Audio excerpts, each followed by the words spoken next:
రెండోది, అపోస్తులు ఏం చేస్తారు? ప్రెస్బిటర్లను నియమిస్తారు. ఈ ప్రెస్బిటర్లను నియమించినప్పుడు వారికి ఉన్న రెస్పాన్సిబిలిటీ, వారికి ఉన్నటువంటి రెస్పాన్సిబిలిటీ ఫస్ట్ టీచింగ్ అన్నట్టు. వాళ్ళు ఏం చేయాలి? సంఘాలలో వాక్యాన్ని ఏం చేయాలి? బోధించాలి. తర్వాత పాస్టరల్ కేర్, అంటే పాస్టర్ ఏ విధంగా అయితే సంఘ సభ్యులను కేర్ తీసుకుంటున్నాడో అటువంటి కేర్ కలిగి ఉండాలి.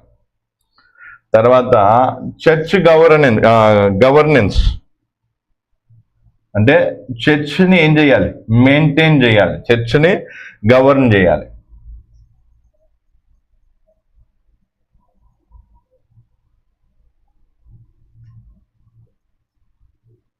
దీంతో రాయడం రావట్లేదు కాబట్టి కొన్ని పదాలు అటు ఇటు ఉంటే క్షమించండి. గవర్నెన్స్,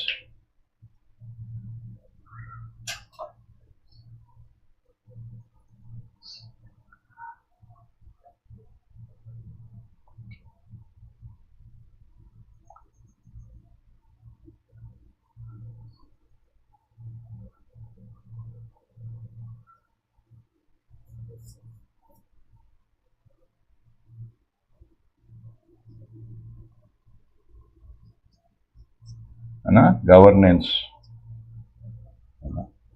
వీళ్ళకున్న రెస్పాన్సిబిలిటీ ఏంటి? బాధ్యతలు. వీళ్ళకున్న రెస్పాన్సిబిలిటీ, ప్రెస్బిటర్లకి ఉన్న రెస్పాన్సిబిలిటీ ఏంటిదంటే టీచింగ్. వాళ్ళు ఏం చేయాలి? వాక్యాన్ని సంఘాలలో నేర్పించాలి. తర్వాత కాపరి, సంఘ కాపరి ఏ విధంగా అయితే విశ్వాసాలను కేర్ తీసుకుంటారో ఆ విధంగా కేర్ తీసుకోవాలి.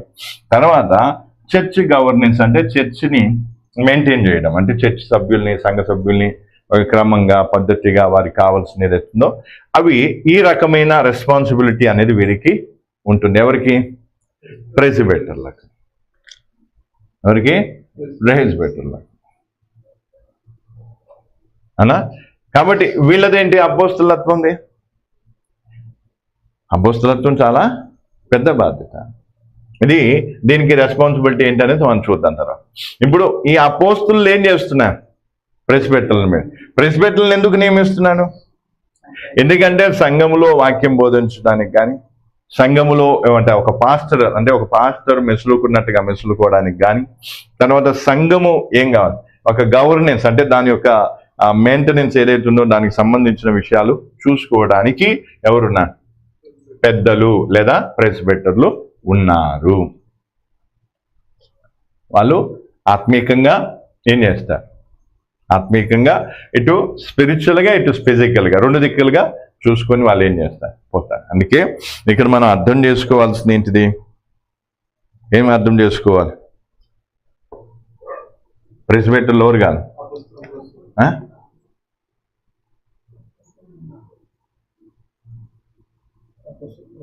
అర్థమైందా? మంచిగా అర్థమైందా? ఇప్పుడు ఉదాహరణకి ఇందులో ఒక ప్రెస్బిటర్ ఉన్నారు, ఒక ప్రెస్బిటర్. ఇప్పుడు ఈ ప్రెస్బిటర్కి దేవుడే స్వయంగా దర్శనాన్ని ఇచ్చి ఈ వ్యక్తిని అపోస్తులునిగా చేసే అవకాశం ఉంటుంది.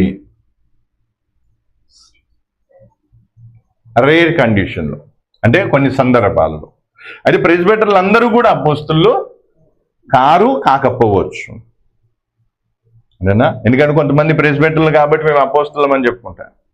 అపోస్తులు అని చెప్పుకుంటే సరిపోదు. ఏం కావాలి? అపోస్తులకు చెందినటువంటి ముద్ర కూడా ఉండాలి. ఏముండాలి? ముద్ర, ఆ స్టాంపు. దేవుడు ఏం చేయాలి? అందుకే అపోస్తులని పౌలు అంటాడు, కొరింథీ సంఘంలో ఏమంటాడు? మీరు ముద్ర, అపోస్తలత్వానికి ముద్రై ఉన్నారు.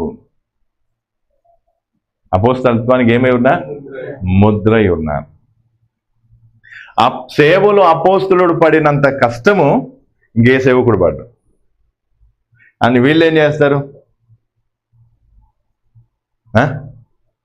దిగంగానే కారు, ఇంట్లో నుంచి బయటికి రాగానే కారు, మళ్ళీ ఇంటి దగ్గర పోగానే మళ్ళీ లోపలి వెళ్ళి ఏసీ రూమ్, ఏసీ ఇది అది అని ఉంటే వీళ్ళ జీవితంలో కష్టం చూద్దామన్నా కూడా కనిపించదు. కానీ పేరుకు మటుకు ఎవరు? అపోస్తులు పడే అంత కష్టం. అందుకే అందులో బైబిల్లో అపోస్తులత్వానికి ఏమంట అపోస్తులని పౌలు పడినటువంటి శ్రమల గురించి లిస్టే ఉంది. ఎందుకు? వాళ్ళంతా శ్రమ పడతారు. దేనికోసం? సంఘం కోసం, సంఘ స్థాపన కోసం, ఆత్మల రక్షణ కోసం బహుగా కష్టపడతారు. ఈ పాస్టర్కైనా లేదా ఈ ప్రెస్బిటర్లకైనా కొంచెమైనా సుఖం ఉంటుంది. వీళ్ళు ఏం చేయొచ్చు? అలా ఇంటి దగ్గర ఉండి ఏదో పోయి ఆయా సంఘానికి పోయి అట్లా ఏం కావచ్చు, కొంచెం వాక్యం చెప్పేసి కొంచెం పాస్టర్గా కొంచెం వాళ్ళని కేర్ తీసుకొని కొంచెం ఏమైనా నియమాలు అవి ఉంటాయి చూసుకొని వాళ్ళు పెట్టింది తిని ఇచ్చింది తీసుకుని జోబులో పెట్టుకొని ఏం కావాలి హ్యాపీగా వచ్చేయచ్చు. కానీ అపోస్తులకు అట్లా, అపోస్తులకు ఏముంటుంది? అపోస్తులకు ఏముంటుంది చెప్పండి? అపోస్తులు కొన్ని వచనాలు చూద్దాం. అపోస్తులత్వానికి ఇంకా ఉన్నాయి, చాలా ఉన్నాయి. ఇంకా నేను చెప్తాను, టైం ఎంత ఏందో చూడండి. 1 కొరింథీయులు 4:9 నుంచి ఒకసారి రావండి.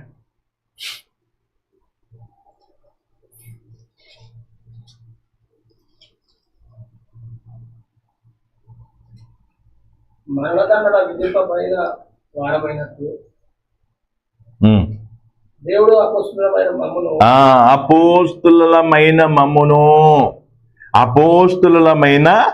మమ్మును అంటే అపోస్తులు ఎట్లా ఉంటారు? మరణదండన విధింపబడిన వారి వలే ఉంటారు. అంటే ఎప్పుడు కూడా మరణం వాళ్ళ మీద ఏమైతుంటది? ఏలాడుతూ ఉంటది. ఎప్పుడు వాళ్ళు చచ్చిపోతారో వాళ్ళకే అది అపోస్తలత్వం. అని వీళ్ళు ఏం చేస్తారు? అనా పీకల్లాగా తినుడు బావు అనుకుంటే ఏం చేయాలి? లోపల నుంచి బయటకు రా. రోజు రోజుకి పొట్ట పెరుగుతూనే ఉంటుంది కానీ తగ్గదు.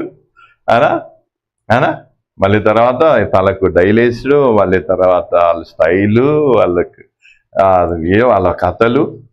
మళ్ళీ వీరికి వెళ్ళామంటే మేమెవరు? అపోస్తులు ఎప్పుడు కూడా ఎట్లుంటారు? వాళ్ళ మీద ఎప్పుడు కూడా మరణదండన. అంటే వాళ్ళు ఎప్పుడు చేస్తారు కూడా వాళ్ళకి తెలియని అంత ప్రమాదకరమైన స్థితిలో వాళ్ళు ఎప్పుడు ఉంటారా? మరణదండన. మళ్ళొకసారి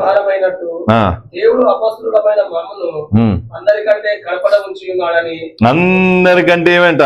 కడపట ఉంచి ఉన్నారా?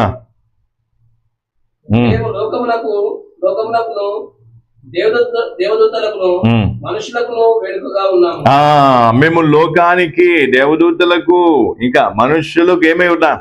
వేడుకగా ఉన్నా, అంటే తమాషాగా ఉన్నా. అపోస్తులకు గౌరవం ఉంటుందా? అపోస్తులకు ఏముంటది? లోకం గౌరవిస్తుందా? దేవదూతలు కానీ లేకపోతే ఏమంటారు మనుషులు కానీ ఏం చేస్తారు? గౌరవం ఉంటుందా? ఉండదు. ఒక వేడుక, ఒక తమాషాగా ఉంటుంది. అది లైఫ్. 10 మేము క్రీస్తు నిమిత్తము వెర్రివారము, మీరు క్రీస్తునందు బుద్ధిమంతులు. మేము బలహీనులము, మీరు బలవంతులు. మీరు గనులు, మేము గణహీనులము.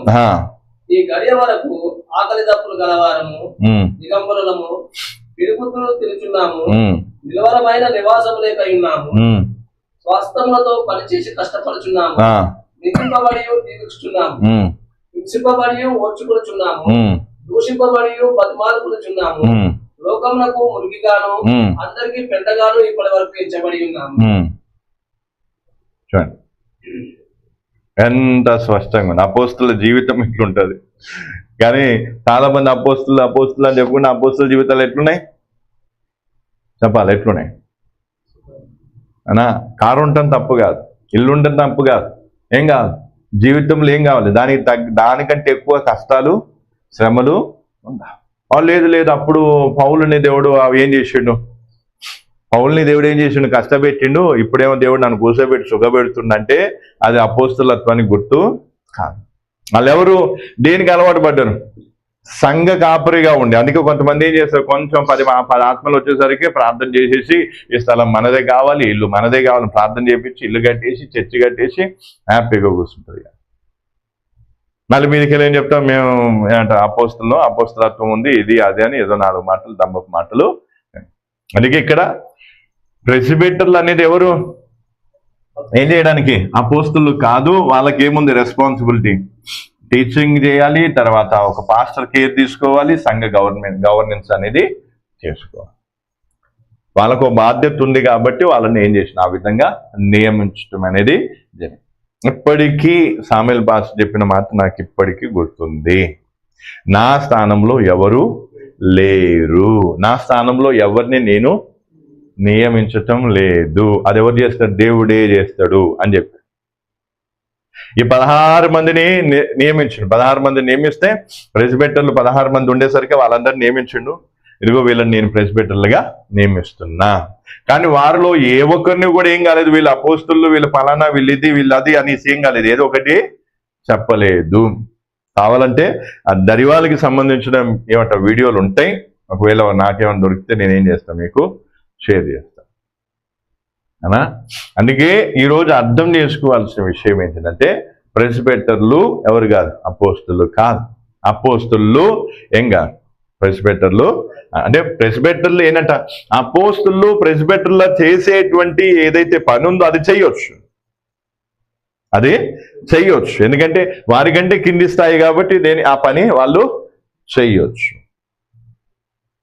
దానికి సంబంధించిన విషయం మనం చూద్దాం. అందుకే ఇప్పుడు ఇది అర్థమైందా మంచిగా. ఇప్పుడు ప్రెసిబిటర్లకు సంబంధించిన కొన్ని వచనాలు చూసుకొని మనం తొందరగా ముగించుకున్నాం. ఇంతవరకు చెప్పిన దాంట్లో ఏదన్నా అర్థం కాకపోతే అడగొచ్చు, లేదంటే ఇప్పుడు మనం ముందుకెళ్దాం. ప్రెసిబిటర్లో అపోస్తుల కార్యము 14:23. అపోస్తుల కార్యం 14:23.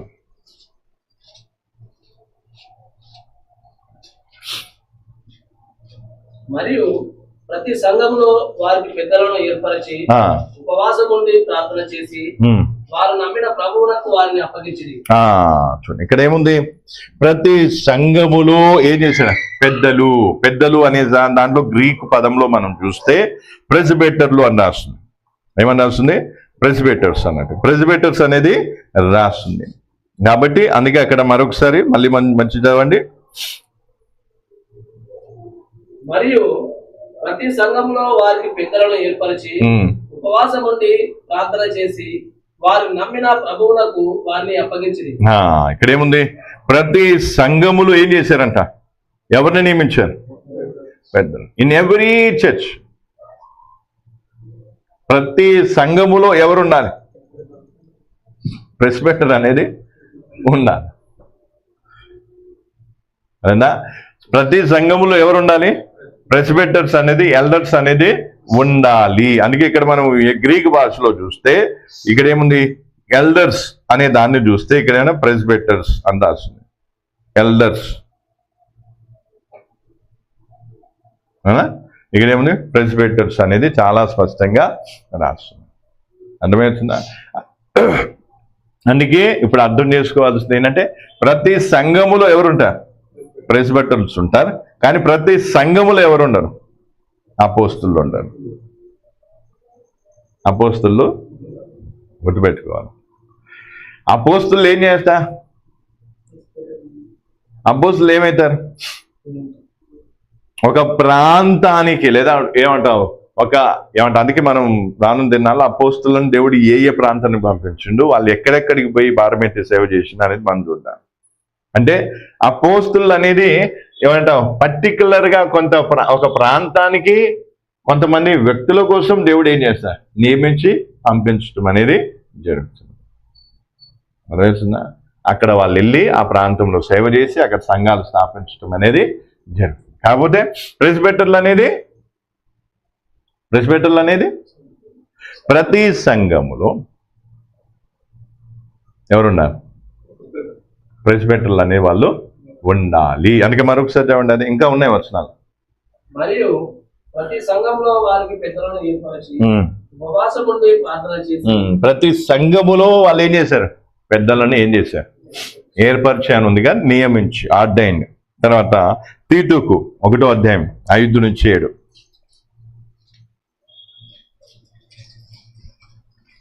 తీతుకు 1వ అధ్యాయం 5-7. ఇది తర్వాతనైనా మనం యూట్యూబ్లో వేస్తాను, ఖచ్చితంగా వేస్తాను. పోయినసారి దీన్ని ఆఫే వేసాను, ఎందుకంటే ఇంకా వేరే వచ్చాయి కాబట్టి ఇంకా అది వేయాలా వద్దా అని ఆలోచనలో ఉంటాను. కట్ చేసేయాలి వేస్తే.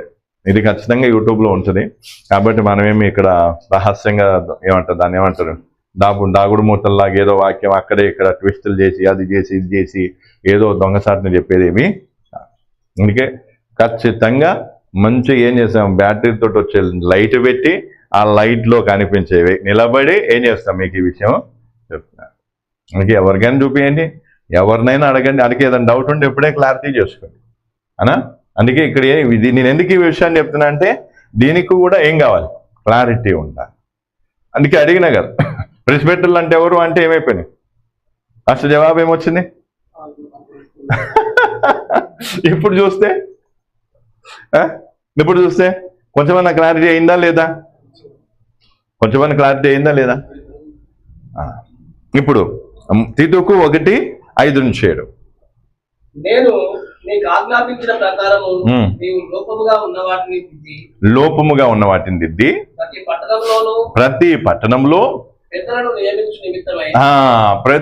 నియమించు. అంటే ఎవరు, ప్రెస్బిటర్స్.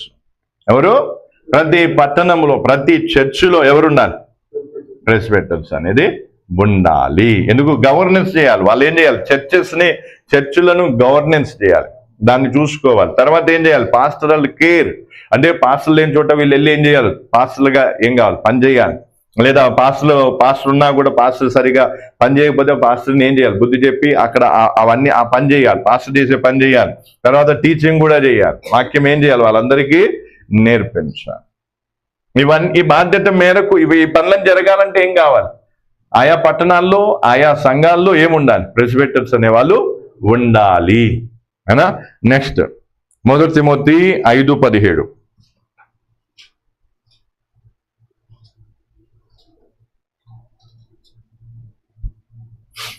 1 తిమోతి 5:17. బాగుగా పాలన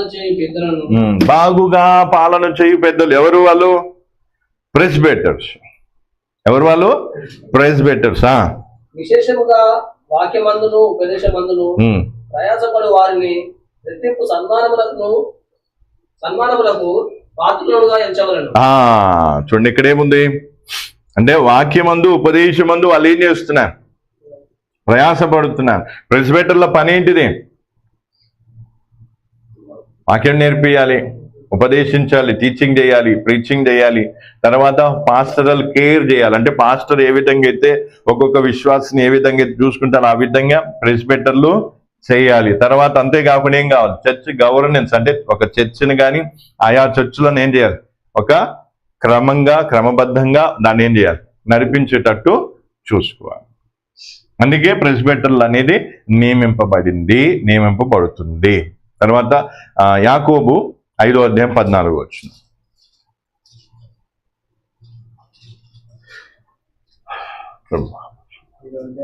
14. మీలో ఎవడైనాను రోగి అయి ఉన్నాడా, అతడు సంఘపు పెద్దలను పిలిపింపవలెను. సంఘపు పెద్దలను ఏం చేయాలి, పిలిపింపవలెను అదనా. అంటే సంఘములు ఇందాక మనం చూసాం కదా, సంఘములు ఏం కావాలి, పెద్దలు అంటే ఇక్కడ ఈ వచనాల్లో ఉన్న పెద్దలు ఎవరికి సాదృశ్యం, ప్రెస్బిటర్స్. కాబట్టి పాస్టరల్ కేర్ అంటే వీళ్ళు ఏం చేస్తారు, ప్రెస్బిటర్లు ఏం చేస్తారు, ఎవరైనా రోగంతో ఉంటే వారి దగ్గరికి పోయి వారి కోసం ప్రార్థన చేస్తారు. అంటే పాస్టర్ తీసుకునే కేరు వీళ్ళు కూడా తీసుకోవాలి, తీసుకుంటారు. పాస్టర్ వాక్యం బోధించినట్టుగా ఉపదేశించినట్టుగా వీళ్ళు కూడా ఏం చేయాలి, బోధించాలి, ఉపదేశించాలి. తర్వాత చర్చ్ గవర్నెన్స్ అనేది కూడా వాళ్ళు ఏం చేయాలి, చూసుకోవాలి. ఈ బాధ్యత ఎవరికి ఉంటుంది, ప్రెస్బిటర్లకు అనే వారికి ఉంటుంది. ఓకేనా, ఇప్పటి వరకు అర్థమైందా, అర్థమైతే ఓకే, అర్థం కాకపోతే ఏదైనా విషయం ఉంటే అడగండి. తర్వాత నెక్స్ట్కి వెళ్దాం.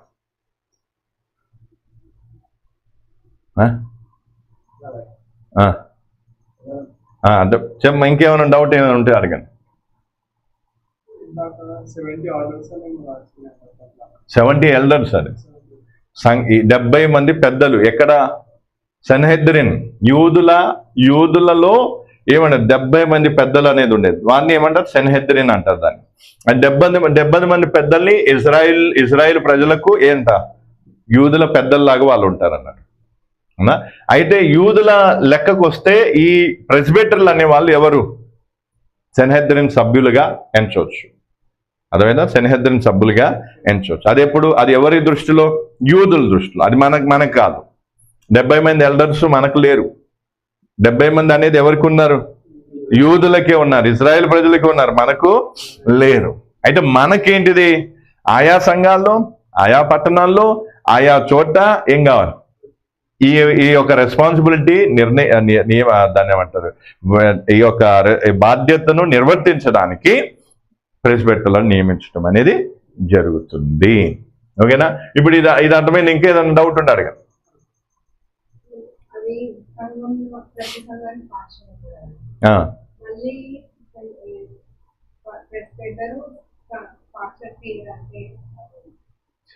ఇప్పుడు ఇక్కడ పాస్టర్ ఏంటంటే, పాస్టర్ ఉన్నా కూడా, స్థానిక లోకల్ పాస్టర్ ఉన్నా కూడా, పాస్టర్ ఎప్పుడు కూడా ఏం చేయడు? సంఘంలో ఎప్పుడు ఉండడు కదమ్మా. ఇప్పుడు పాస్టర్కి దేవుడు ఏం చేసిండు? ఇంకా వేరే ఎక్కడన్నా సంఘం నడిపేయడానికి, చర్చ్ నడిపేయడానికో, లేకపోతే అక్కడ ఏదో గుంపు నడిపేయడానికి వెళ్తారు. వెళ్ళినప్పుడు ఆ స్థానిక సంఘంలో ఉన్నటువంటి ప్రెస్బిటర్ ఏం చేయాలి? ఈ బాధ్యతలు చేసుకోవాలి. అంటే పాస్టర్ లాగా వాక్యం చెప్పడం, తర్వాత పాస్టర్ లాగా ఏం చేయడం, అంతా కేర్ తీసుకొని వాళ్ళని చూసుకోవాలి. అంత మాత్రాన వీళ్ళేం కాదు, పాస్టర్ని కొట్టేసినట్టు ఏం కాదు. పాస్టర్తో పాటు ఆ సంఘ నియమం ఏదైతే ఉందో దాన్ని చూసుకోవడానికి ఏం చేయాలి? వారిని నియమించడం అనేది జరుగుతుంది. పాస్టర్ లేనప్పుడు ఆ పని చేయొచ్చు, లేదా పాస్టర్తో కలిసి కూడా ఆ పని చేయొచ్చు. పాస్టర్ ఏం కావచ్చు? ఇప్పుడు ప్రెస్బిటర్లో ఉన్న వాళ్ళు లీడింగ్ చేయొచ్చు, చేసిన తర్వాత ఏం కావచ్చు? అదంటే పాస్టర్ వాక్యము చెప్పవచ్చు, లేదా వాళ్ళు కూడా వాక్యం చెప్పవచ్చు కొన్ని సందర్భాలు. అట్లా అంటే కలిసి చేసుకోవచ్చు, లేదా వీళ్ళు లేనప్పుడు కూడా వీళ్ళు ఏం కావచ్చు? ఉండి చేసుకోవచ్చు. అర్థమవుతుందా? అందుకే సంఘ పెద్దలు ఏమంటే అపోస్తలులు, ప్రెస్బిటర్లు, పెద్దలు ఎవరైతే ఉన్నారో ఆ మొదటి శతాబ్దంలో ఇంచుమించు దగ్గరగా వాళ్ళు కలిసి సేవ చేసినట్టుగా మనం చూస్తున్నాం. కలిసి చేశారు. కానీ కొన్ని సందర్భాలలో ఏం చేశారు? ఇప్పుడు పేతురు కానీ లేదా యోహాను కానీ వాళ్ళు పెద్దలుగా చెప్పుకున్నారు. అంత మాత్రం వాళ్ళు అపోస్తులని కాదు, అపోస్తులు కాదని కాదు, అపోస్తులే, కానీ పెద్దలుగా చెప్పుకున్నారు. ఎందుకు చెప్పుకున్నారు? ఆ సందర్భాన్ని అర్థం చేయించడానికి. అందుకే అవన్నీ మనం ఇంకా ముందుకు పోదాం. ఇప్పుడు ఇది అర్థం కాకపోతే అడగని ఇందులో ఏమైనా, లేదంటే ఇంకొంచెం ముందుకు పోదాం. చాలా అంటే మనం ఏం చేద్దాం? క్లోజ్ చేసుకుందాం. సరిపోతుందా? ఇంకే అర్థం కాకపోతే అడగండి ఏదన్న విషయం. అపోస్తులత్వం అనేది ఏం కాదు, ఎక్కడి నుంచి వచ్చింది కాదు, మనుషుల మూలముగానైనా మనుషుల వలనైనా కలిగినది కాదు. అది మంచిగా అర్థం చేసుకున్నా.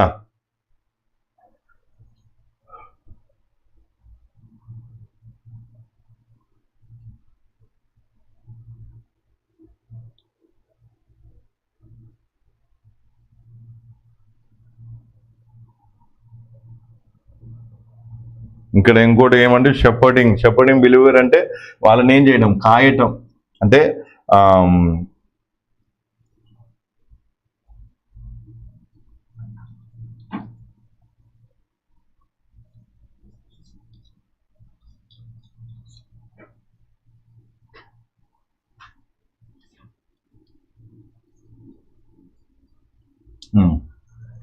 4వది కూడా అందులో వస్తుంది.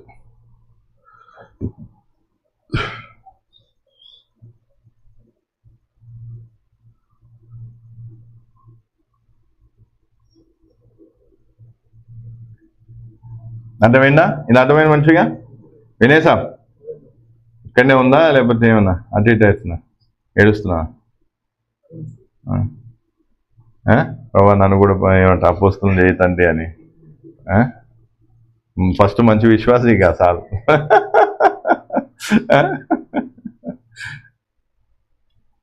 ఏమై అర్థమైంది? మంచిగా అర్థమైందా? పదే ఎందుకు టైం ఇస్తున్నా? మిమ్మల్ని ఏదో విసిగించడానికి కాదు. ఎందుకంటే ఏమో ఎక్కడైనా మేము మిస్ అయిపోవచ్చు, నేను చెప్పడం మిస్ కావచ్చు, మీరు అర్థం చేసుకోవడంలో మిస్ కావచ్చు. ఇది మంచి దాన్ని ఏమంటారు స్ట్రాంగ్ టాపిక్ ఇది. అందుకే దీన్ని మంచిగా అర్థం చేసుకోవాలి.